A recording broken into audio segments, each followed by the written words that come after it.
হাইকোর্টে শুনানি চলছে 10 ট্রাক অস্ত্র মামলা নিষ্পত্তির জন্য। আলোচিত 21 আগস্ট গ্রেনেড হামলা মামলার নিষ্পত্তির পর বিচারপতি মোস্তফা জামান ইসলাম ও বিচারপতি নাসরিন আক্তারের হাইকোর্ট বেঞ্চে এবার এই মামলার শুনানি অব্যাহত রয়েছে। গত বুধবার বিচারিক আদালতের রায় উপস্থাপন করা হয়েছে। রোববার শুনানি হবে।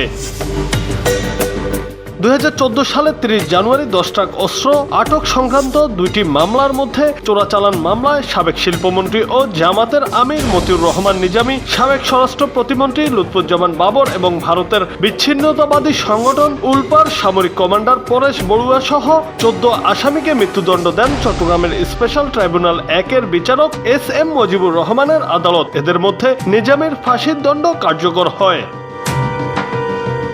এর আগে 21 আগস্ট গ্রেনেড হামলা মামলায় সম্পূরক অভিযোগপত্রের ভিত্তিতে বিচার অবৈধ ও বাতিল ঘোষণা করে রায় দেন হাইকোর্ট। বিচারিক আদালতের রায়ের বিরুদ্ধে ডেট রেফারেন্স নাকচ করে এবং আসামিদের আপিল মঞ্জুর করে এই রায় দেওয়া হয়। ফলে এই মামলায় বিএনপির ভারপ্রাপ্ত চেয়ারম্যান তারেক রহমান, সাবেক স্বরাষ্ট্র প্রতিমন্ত্রী লুৎফুজ্জামান বাবর সহ দণ্ডিত সব আসামি খালাস পেয়েছেন।